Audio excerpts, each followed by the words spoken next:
Assalamualaikum warahmatullahi wabarakatuh. Alhamdulillah wa syukurillah wa la hawla wa la quwata illa billah. Saudara-saudaraku, di podcast sebelumnya kita sudah sampaikan tentang 10 manfaat silaturahmi secara general, dan pembahasan masih kita lanjutkan berkenaan dengan silaturahmi ini, dan sebagaimana moto dalam podcast kami, hidup sehat bersama Lukman Effendi, maka pembahasan kita lanjutkan dengan bagaimana manfaat silaturahmi dari sisi kesehatan. Jadi tadi itu lebih dari sisi Islam secara general, dan kita akan lanjutkan dengan dari sisi kesehatan. Secara Islam sudah kita sebutkan 10 tadi manfaat. Yang pertama, mendekatkan diri kepada Allah Subhanahu wa taala. Yang kedua, menjaga kerukunan dan keharmonisan. Yang ketiga, dijauhkan dari api neraka.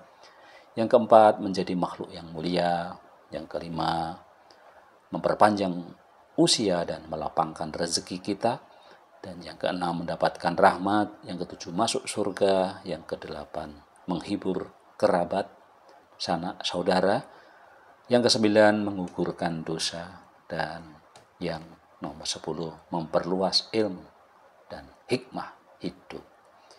Baik, akan kita lanjutkan bagaimana manfaat silaturahmi dalam perspektif kesehatan.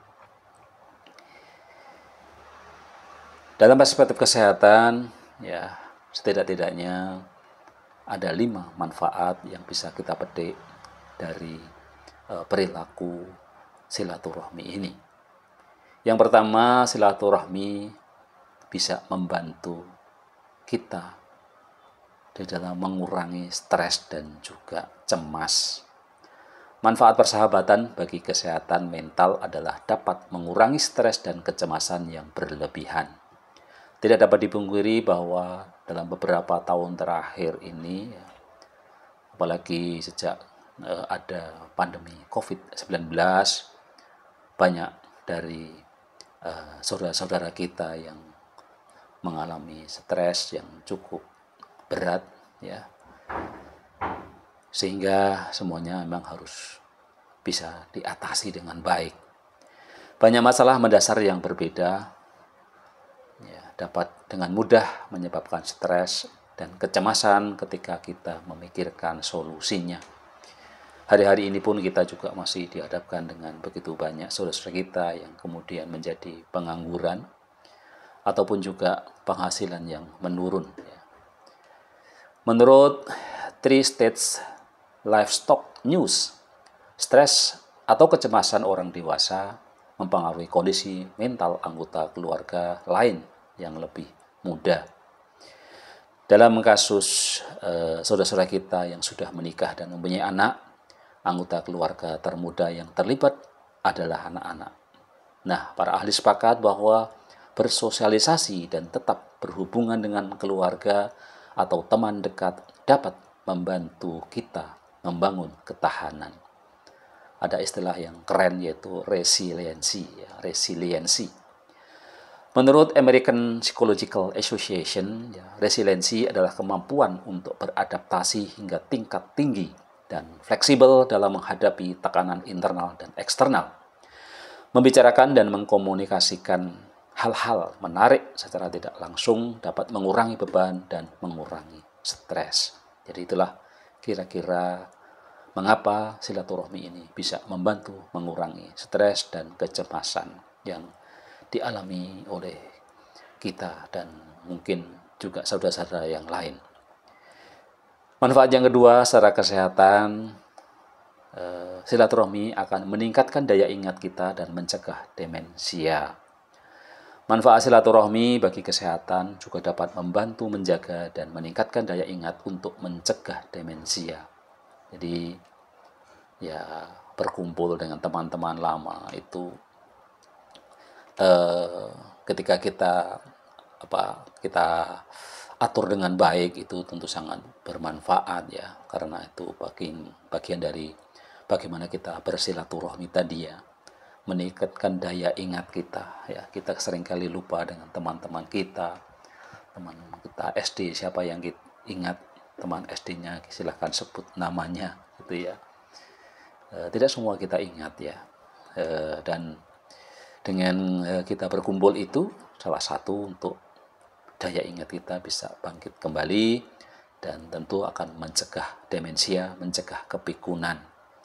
Sebuah studi pada tahun 2018 dalam Journal of Biomedical Sciences menunjukkan bahwa sosialisasi memiliki banyak manfaat positif bagi kesehatan otak manusia, karena seseorang yang selalu berhubungan dan aktif secara sosial memiliki daya ingat dan kemampuan kognitif yang lebih baik.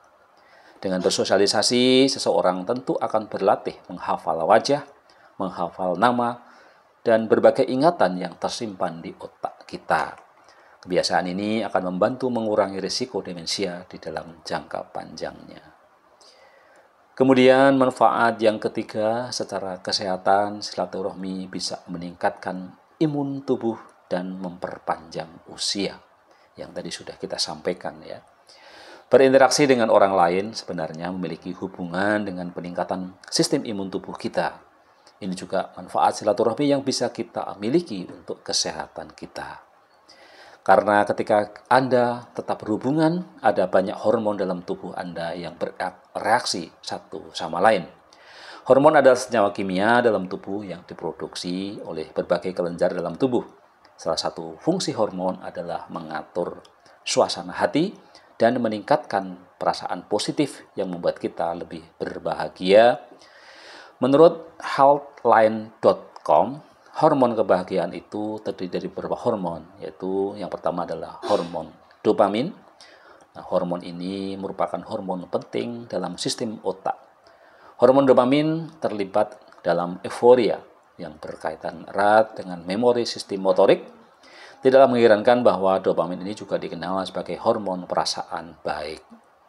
Kemudian juga ada hormon oksitosin, dikenal sebagai hormon cinta. Hormon oksitosin berhubungan erat dengan persalinan, menyusui emosi atau hubungan orang tua anak. Kadar oksitosin meningkat dengan meningkatnya kasih sayang fisik, seperti pelukan, ciuman, dan juga seks. Kemudian hormon yang ketiga dari 4 hormon kebahagiaan adalah hormon endorfin. Ya. Ketika Anda stres, cemas, atau tidak nyaman tentang sesuatu, maka endorfin adalah hormon penghilang rasa sakit dalam tubuh. Nah, kadar endorfin itu cenderung naik saat kita melakukan aktivitas yang menimbulkan perasaan puas. Sebut saja saat makan makanan yang lezat, berolahraga, atau setelah melakukan hubungan suami istri. Kemudian yang keempat ya, hormon terakhir, hormon kebahagiaan adalah hormon serotonin. Hormon serotonin ini juga sering disebut sebagai neurotransmitter yang membantu suasana hati seseorang. Hormon ini juga berperan saat kita tidur, mempelajari sesuatu yang baru, memperoleh pengetahuan baru, dan memulihkan ingatan-ingatan yang sama. Bekerja saat kita makan, bahkan mengatur saluran pencernaan. Ketika kita bersosialisasi dan tetap berhubungan, hormon kebahagiaan ini akan bereaksi dan bertindak positif. Beginilah cara kerja hormon kebahagiaan. Manfaat silaturahmi bisa dirasakan untuk meningkatkan daya tahan tubuh kita. Selain membantu memperkuat daya tahan tubuh, bersosialisasi dipercaya oleh banyak ahli dapat membantu seseorang hidup lebih lama daripada seseorang yang cenderung menyendiri. Kemudian yang keempat adalah silaturahmi ini akan membantu memecahkan masalah. Hidup sebagai orang dewasa tidaklah mudah, dan inilah sebabnya mengapa kita perlu bersosialisasi dengan orang lain, sehingga dapat menjadi tempat mencurahkan isi hati untuk tujuan mencapai pencerahan. Karena saat kita berkunjung di hari raya, kita akan bertemu dengan kerabat, dengan teman dekat, atau juga dengan teman kerja Berbagai percakapan yang menarik dan menarik harus menjadi topik utama. Dari sekian banyak percakapan, siapa tahu salah satunya menyembunyikan sesuatu yang bisa menjadi ide baru untuk menyelesaikan masalah yang mungkin kita hadapi. Bahkan juga janji ide bisnis yang menjanjikan. Jadi manfaat persahabatan yang dapat dialami lebih dari sekedar peningkatan suasana hati saja. Tapi harus diingat bahwa saat bersosialisasi atau bersilaturahmi hindari basa-basi, terutama berbicara tentang berbagai hal miring tentang keluarga. Misalnya, mengapa beberapa orang tidak menikah, tidak memiliki anak, dan lain-lain. Hal di atas tentu menjadi hal yang sangat sensitif, bahkan bisa merusak suasana saat kita Idul Fitri. Dan yang terakhir ya, manfaat silaturahmi secara kesehatan adalah menjaga kewarasan dan kesehatan mental kita. Manfaat silaturahmi yang terakhir ini erat kaitannya dengan kodrat sosial manusia. Sebagai makhluk sosial, tentunya manusia tidak bisa hidup sendiri dan membutuhkan kehadiran orang lain. Berinteraksi dengan orang lain, terutama keluarga, adalah praktek termudah untuk menjaga ketenangan dan kesehatan mental. Tidak hanya itu, silaturahmi juga dapat meningkatkan mood dan kebahagiaan melalui interaksi fisik dan emosional. Jadi itu ya, jadi silaturahmi bermanfaat baik menurut Islam maupun menurut disiplin ilmu kesehatan. Mari kita terus bersilaturahmi, hidup sehat bersama Lukman Effendi. Wassalamualaikum warahmatullahi wabarakatuh.